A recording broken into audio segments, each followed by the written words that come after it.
N'est-il pas alors évident que nous sommes vivifiés par une vie tellement céleste et si divine que nous ne pouvons mourir? Jean nous dit cela précisément dans ce chapitre. Nous savons que quiconque est né de Dieu ne pêche pas. Il ne retourne pas à son ancien péché, il ne retourne pas sous la domination du péché mais celui qui est né de Dieu se garde lui-même et le malin ne le touche pas. Bien-aimés, je vous conjure de garder fermement et opiniâtrement cette doctrine bénie de la persévérance des saints. Avec quelle ferveur j'aspire à ce que vous puissiez savoir que vous avez la vie éternelle. Loin de moi votre doctrine d'être vivant en Christ aujourd'hui et mort demain. Pauvre et misérable doctrine que cela. Retenez fermement le salut éternel à travers l'alliance éternelle portée par l'amour éternel en vue de la vie éternelle. Car l'Esprit de Dieu vous a écrit ces choses à vous qui croyez au nom du Fils de Dieu afin que vous sachiez que vous avez la vie éternelle. Une fois de plus, selon le texte autorisé, version King James de la Bible, et non selon la version révisée Jean désirait l'augmentation et la confirmation de leur foi.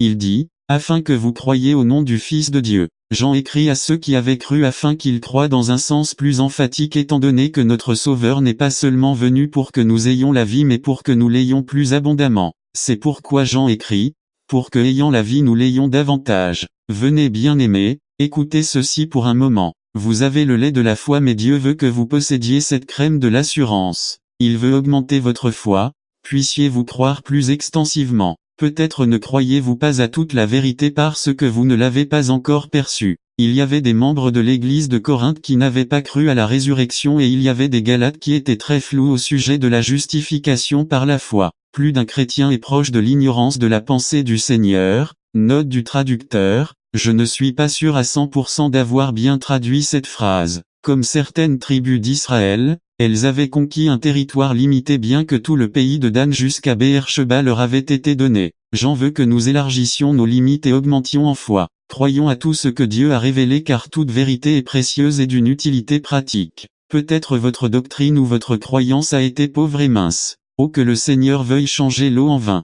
Beaucoup parmi vous vivent de lait et pourtant vos années, dans le Seigneur, vous qualifient pour vous nourrir de viande. Pourquoi en rester au régime des bébés? Vous qui croyez êtes exhortés à entrer et sortir et à trouver de la pâture. Parcourez toute l'étendue de la révélation de Dieu. Ce serait une bonne chose pour vous que votre foi aussi augmente intensément.